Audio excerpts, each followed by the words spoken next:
Welcome back to another episode of Real Health with me, Carl Henry. Folks, we've got a really interesting topic on today. It's something that we do every single day. We've been doing it since the moment we were born. But how much have you really thought about your breathing? Can we breathe incorrectly? And if that's the case, what do we need to do differently for us to get the full potential out of the most basic and instinctive thing we do? My guest this week is a leading international expert on breathing and says healthy breathing can have the power to change our lives for the better. Patrick McKeown is joining me today in studio to tell us how we can tap into that potential. Patrick, a very big welcome to the show. It's great to be here. Thanks very much, Carl. I'm excited. I love when people come in talking about this kind of stuff because we take it for granted. Everyone listening in probably has never really thought about their breathing. They just breathe and chances are they're doing it incorrectly. This has been your life's work, hasn't it? Yeah, I suppose you'd never fall into this as a career. It's not a career that you would choose. So you always fall into this by accident. And I was always plagued with asthma as a child and teenager. And I had undiagnosed sleep apnea. I was tired. I had difficulty focusing and concentrating in school. I actually left school at 14, never to go back. I went to school in Declan's in Cabra.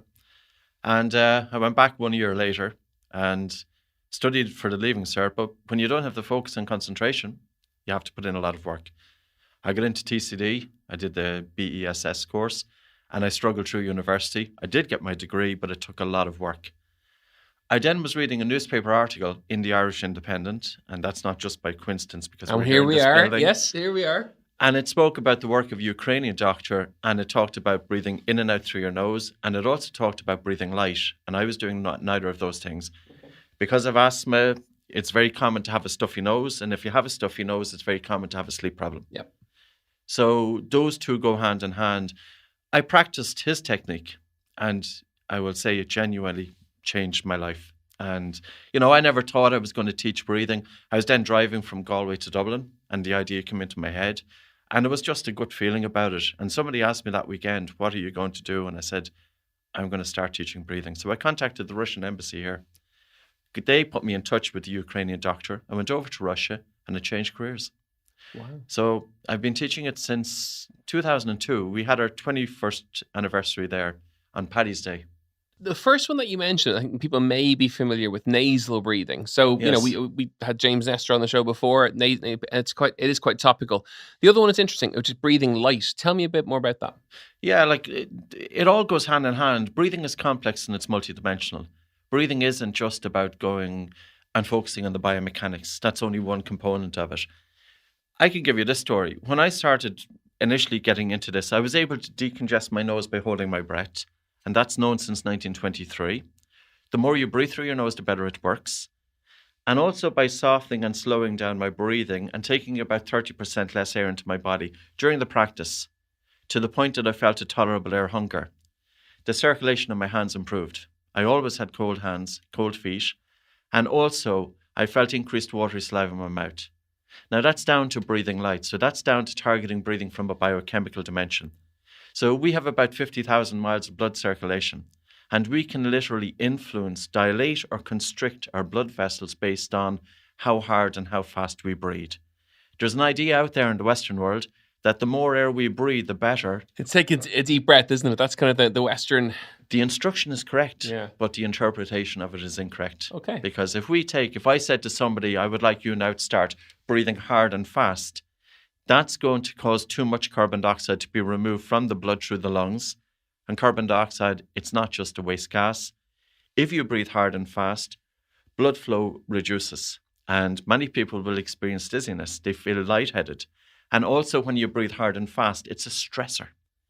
Now, there's a time to stress the body using breathing exercises, but for many people, it's not about the stressor. We need recovery. Mm-hmm. We need to understand how do we bring the autonomic nervous system back into balance. We do that with nose breathing as always the foundation. Light breathing, slow breathing, low breathing. And then in terms of bringing in, for me, whenever I'm working with somebody with anxiety or panic disorder, I always want to get their physiology as best as I can in balance first, and then bring in awareness. I often feel that it's very frustrating for many, many individuals with dysfunctional breathing. And I was one of those individuals. There was a reason that I left school at 14. My attention, I was stuck in my head all the time. And having just awareness of the breath wasn't enough because I was in that increased stress response all the time. So this is where, Carl, I suppose if somebody was to ask, what's the best tool, or what's the best thing that it has given me over the last 20 odd years? It's the ability to regulate my states. I can come in here, I can do an interview with you. I'm able to regulate my states before the interview. I go out and I work with different individuals. Some of them are world class. And again, making public presentations to large groups of people, I use the breath to regulate my states. And it's not about taking the deep breath that people talk about. And for people listening in, regulating your states, you're talking about stress, anxiety, worry, concern, all the things that would elevate our heart rate, which in turn elevates our breathing rate. Yes, but also if we breathe hard and fast, and this has been known, like none of this stuff is new. And there was a paper, for example, written back in 1988, which I cited in previous work. And the paper it was written by Somyan and Balestrino. They said the brain, by regulating breathing, regulates its own excitability. So we have brain cells. We have 81 billion brain cells, and each brain cell is communicating with about 15,000 other brain cells. If we breathe hard and fast, brain cells become excited. And this in turn is going to increase anxiety. And there's so many different aspects to this that we can change our breathing patterns to tell the brain that the body is safe. Like, for example, any of us know if we get into a stressful state, our breathing automatically gets faster, we sigh more, we're feeling air hunger, we're breathing up our chest. And the body in that instance is telling the brain that the body is under threat. And all the brain wants to do is get you out of the situation. Now, some people know this. Dr. Rangan Chatterjee, he was talking to a brain surgeon, and we've had both on the show, both Rangan and the brain surgeon. The brain surgeon is from Dr. Rahul. Yes, we had him. Yeah, we did. In his interview, and I was listening because I know Rangan because I was on his podcast, and when the brain surgeon Dr. Rahul was being interviewed, Dr. Rahul said, he says, in quote, he says, when I get into a tricky situation, he said, the first thing I do is prevent myself from hyperventilating. And I was just thinking to myself, of course he knows this because he understands physiology, but why doesn't a child in school know it? Why didn't I know it going through university? I went to one of the exams going into the exam hall in TCD. I was stressed going in because I always had poor sleep. I was breathing faster, upper chest breathing. Automatically, mouth breathers are in an increased stress response. And I took a walk for about 2 minutes before going into the exam hall. And I took these full big breaths. And I remember walking in there and I knew I wasn't in the right place. I was disoriented. I was feeling lightheaded. And it was the absolute worst thing that I could do to help myself through that exam. Now, all of this stuff, like I remember reading Dr. Maurice Cottle. He founded the American Rhinological Society back in 1954. And he said the human nose performs 30 functions in the human body. And I could never find these functions. And now, of course, we're putting the list together. The human nose, by breathing through it, increases memory. It increases attention. So retention of information. And how many children, between 25 to 50% of studied children are persistently mouth breathing. The brain develops in children during slow wave sleep. But if a child is mouth breathing or snoring or stopping breathing during sleep, and they only have to be stopping breathing for 2 breaths at a time, that will take them out of the slow wave sleep, out of the deep sleep, and it impacts brain development. So a study of 11,000 children by Karen Bonnock at Stratford-upon-Avon in the UK over about 4 years, a longitudinal study. Children with sleep disorders, which include snoring and sleep apnea, if untreated at age 5, they have a 40% increased risk of special education needs by age 8. This is all buried in PubMed. The general population don't get to hear of it. So bring us from that situation you're going into the exam hall, you're doing the deep breaths, like a lot of people would do, because that's kind of the societal of what you should do. So flip that and tell us, what should you do then? So you're going into so anyone listening in, they're going into a big exam or a job interview, and they might go for that 2-minute walk, and they'll do the big deep breaths and try and kind of relax themselves. What should they be doing instead? What's the alternative? Sit down for about 15 minutes or so before the exam is about to start. Find a quiet corner. Close your eyes. You don't necessarily have to. You don't have to be in this meditation state or anything like that. You don't need any of that stuff. You just need to tap into your breath. And remember to do the opposite to what Dr. Rahul said. He said, don't hyperventilate. If you hyperventilate, which is faster breathing, upper chest breathing, harder breathing, you're putting the body and mind into a fight or flight response. We need to do the opposite. Breathe in through our nose, in and out. really soften and slow down the speed of the breath coming into the nose, and have a very, very slow and relaxed and gentle exhalation. It's the speed of the exhalation that tells the brain whether we are stressed, whether there's a threat, or whether everything is safe. And all the brain wants to do is to protect us. So the brain is constantly monitoring our breathing. There are structures in the brain that were identified in 2017, and these structures in the brain are spying on our breathing. Now, we've also got communication, of course, from the body up to the brain, and that's via the vagus nerve, which is this nerve that's wandering throughout the body, innervating most of the major organs, if not all of them, and 80 to 90% of the communication of the vagus nerve is from the body up to the brain. Now, when we have that really slow and relaxed and gentle exhalation, and nobody will even know that we are doing it. So you could be a child, 12 years of age, or you could be a student, say, of 18 going in to do the Leaving Cert, for example. You're feeling a little bit stressed. Don't start practicing this on the morning of the exam. Become in tune with your breathing in the weeks and the months leading up to the exam, and know how to self-regulate. It's all in the speed of the exhalation. If you breathe out fast, it's a stressor. If you have a really slow and relaxed exhalation, so you're taking, say, a normal breath in, silent through the nose, and then a really slow and relaxed exhalation over maybe 5, 6, 7, 8 seconds, and continuously doing that, in 30 seconds, you will start changing your physiology. And this can be objectively measured via heart rate variability, which is a measure of vagal tone. But that is a tremendous exercise that we can all use. And I will often say, how many times that something has been happening on the outside. So there could be, say, for example, a bully in a situation, or there's some situation happening externally. Bring your attention internally at that point. Nobody even knows that you're doing it. Take that soft breath in through your nose and that really relaxed and slow, gentle breath out. And you are not going to surrender all of your attention to the mood of the individual that's at hand. We all need skills like this, and our breath is something that we tap into. Now, oftentimes the subtlety of breathing gets overlooked because in Western society, we want these extroverted techniques. We want to be hyperventilating. We want to be doing long breath holds. Don't start with them. They are major, major stressors. Blood oxygen saturation can drop below 50%. I've seen people passing out. I myself have put people into panic attacks and high anxiety from doing different breathing techniques. And this is what 20 years of experience teaches you.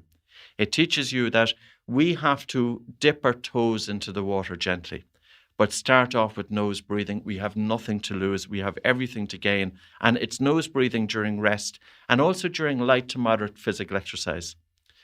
It often comes as a surprise if I was to go to a local gym, and I know you're in this space as well. And if I was to open the door and look in and just ask the question, how many people in this gym are actually doing their physical exercise with their mouth closed? It will be probably zero. Now, why are they having their mouth open during physical exercise? What does the mouth do? It does nothing. It's a hole. So the mouth is simply an orifice that air can go straight down your throat into your lungs, but your mouth does nothing for breathing. So it's an emergency. And that's the way it was throughout our evolution. Because we as human beings, there's so many functions of the nose that adapted throughout our evolution, such as improved visuospatial awareness. So say, for example, we are a hunter. We have our eyes on the target, but at the same time, we're scanning for predators. Those same skills we could use on a football field.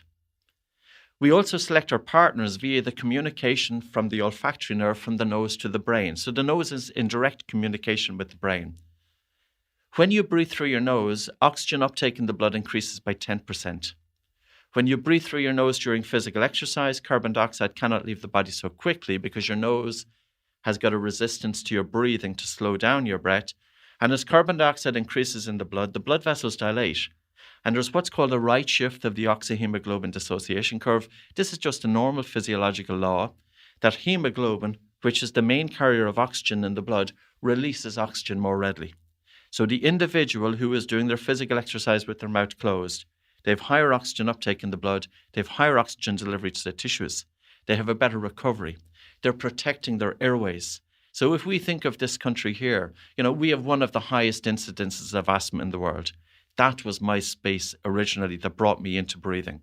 Nobody ever said to me, Patrick, breathe through your nose. Carl, it just does not make sense. I cannot understand it. When I went to my doctors over years, and I was hospitalised in James Connolly Hospital as well. I think it's a different name now in Blanchardstown. Yeah. And I was there for a 2-week stint. I went to Andorra skiing. The cold, dry air coming into my lungs put me into hospital there. And I had many episodes of nebulizers over the years. No doctor ever said to me, Patrick, you need your nose to protect your lungs. In actual fact, your nose is the only organ that protects your lungs. And back in 1991, there was a gas called nitric oxide that was identified in the exhale breath of the human. Nitric oxide is antiviral. Nitric oxide helps to open up the airways. It's a bronchodilator. It helps to redistribute the blood throughout the lungs. And nitric oxide is here to protect our lungs. During COVID, there was no mention in Ireland of breathing through the nose. Why? Why are we going around with the mouth open when the mouth is not the place to use? Okay, an odd mouth breath here and there, fine. But we need to start having a conversation here. Sleep. 50% of the adult population are waking up with a dry mouth in the morning. It is well known in the literature. Dry mouth is synonymous with increased snoring and sleep apnea. Dental health. I was a mouth breather. I have a mouthful of poor teeth. Gum disease, dental cavities, bad breath, crooked teeth. Because when we have the mouth closed with the tongue resting in the roof of the mouth, it's the pressures exerted by the tongue resting in the roof of the mouth which helps to shape the maxilla. So our top jaw should be nice and wide and U-shaped, and then there's plenty of room for the teeth. But more importantly, when the top jaw is nice and wide and U-shaped, there's plenty of room for the tongue. And the tongue then is coming out of the airway. I have a high narrow palate. I had overcrowding of teeth. And how many youngsters now today that if you go into a school, primary school, 11 and 12 years of age, probably about 3/4 of those children are going to require orthodontic treatment. Now, orthodontic treatment, when we see that a child has got overcrowding of teeth, it's not primarily genetics. Our ancestors, if you go down to the Natural History Museum here, and if you look at skulls of our ancestors, they didn't have crooked teeth. Crooked teeth are a bad sign because it's telling us that the mouth is too small. And if the mouth is too small, where is the tongue going to go? It's going to impact our airway. Now, if we have poor sleep, those children with poor sleep, we're talking about brain development. We're talking about those kids not reaching their full potential. And it's not just those children. Men and women, we are so susceptible to sleep disorders, and they are aggravated by virtue of mouth breathing and the formation of our airway.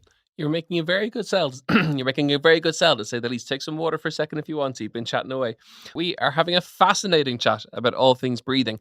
So you sold it, I think, to everyone listening in. I don't want to sell it. Well, it's it's a very, in terms of that simple swap from the fast breathing and the deep breath to calm nasal breathing.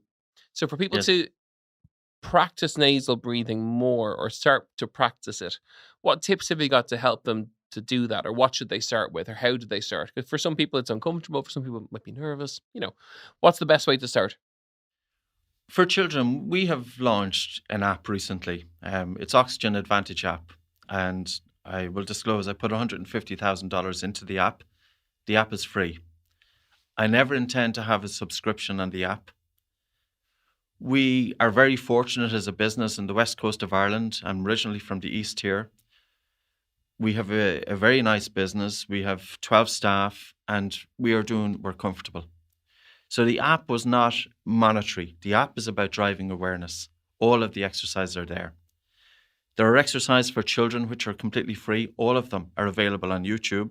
Compliments of my daughter, who's 12 years of age, who was the model during it.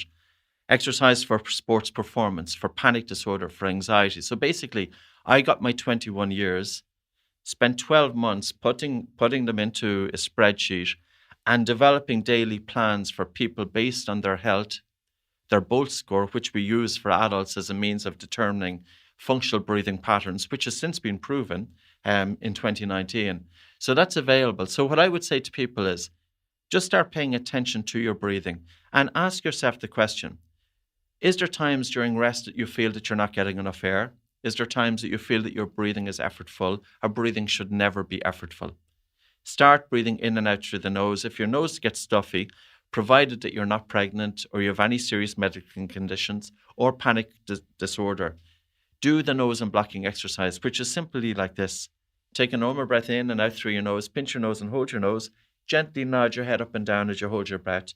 And hold your breath until an air hunger that's comfortable for you. As you hold your breath, it's activating a stress response. It's also increasing carbon dioxide in the blood, and this will help to open up the nose, and this is known since 1923. So again, none of the information is new. Even if you feel a little bit uncomfortable breathing through your nose, continue to breathe through your nose. Always remember that your mouth is not for breathing. Okay, you might say, well, when I'm running in a gym and I'm really feeling a strong air hunger, should I be excruciating breathing in and out through my nose? Of course not. So, but I would say for recreational athletes, the human nose has at least 30 functions. So I have a list at the moment. I couldn't find Dr. Morris Cottle's list. Couldn't find it anywhere. So I said, only about a month ago, let's start putting this list together for ourselves. Now, we had the information anyway. It was just a matter of collating it. Remember, when you do your physical exercise, the benefits of it's protecting the airways. You've got improved blood circulation, improved oxygen delivery, but also the communication from your nose to the brain. But what's more, when you breathe through your nose during physical exercise, it adds an extra load onto the diaphragm. It slows down your breathing. It reduces the chemosensitivity to carbon dioxide. So your breathing then outside of physical exercise is better. 90% of athletes in a recent study, which I can send you on, published in the Journal of Strength and Conditioning Research, had dysfunctional breathing. 90%. I wouldn't have believed the figure myself. I knew that 75% of anxiety and panic disorder people have dysfunctional breathing. And let's just look at that person who's listening to us here. They typically will have a little bit faster of a respiratory rate. It's not that they are having a panic attack. Their breathing rate is just that little bit faster. They are breathing a little bit harder. They have irregular breathing. They feel they're not getting enough air. And that physiology is feeding into their panic. Now, they can do cognitive behavioral therapy. They can do all of the counseling. They will find meditation a little bit frustrating because their mind is going to be a little bit more agitated because their physiology is in that stress response. This is the conversation that we need to have. We need to have as human beings, we have these tools. And I know that breathing has been around for 30 and 40 and 50 years in the Western world, but the essence of it has been overlooked. It's not about taking the full big breaths. It's not about just how you breathe on the mat. It's about how you breathe all the time. It's about connecting with your breath. Like I used to go to school, Cabra first, but then Suffolk Street, Sing Street. And I remember walking down Grafton Street or walking up along the quays. I wouldn't see any of it because my attention was constantly stuck in my head, thinking. And we are trained as individuals. We are trained how to think. We are trained how to analyze, to break information into tiny pieces. We are trained how to think. We are not trained how to stop thinking. We as human beings need to be able to have some degree of control over our mind. And especially the time is right now when we consider smartphones and the damage that they are doing for teenagers. I think the key thing from today's chat people will take away is that it's that control piece. So it's taking control of your breathing, and that brings you to a better, more mindful state. It's controlling from the perceived fast to the normal slow and steady. And I think people listening in, but that simple swap will bring lots more people into trying nasal breathing and trying the benefits of it. If people want to find you, where can they find you online and stuff? Tell me, give us all your details. Sure. Our website for health is called buteyko.com. And that's Buteyko Clinic. And that's named after the Ukrainian doctor. And then I have a website for sports performance and mental performance. And that's called oxygenadvantage.com. And of course, we are on social media too. So when I give out about social media, yes, we are there, but use it selectively. Amazing. Well, thank you so much for coming in today. We really appreciate it. Great content, great tips. I think that switch from deep breath to shallow will really get lots of people into breathing properly, which is fantastic. So thank you so much for coming in. Folks, that is it from the episode of Real Health with me, Carl Henry. You know where we are, at Carl Henry PT on Instagram, realhealthindependent.ie. And we'll see you next week for more Real Health. So long.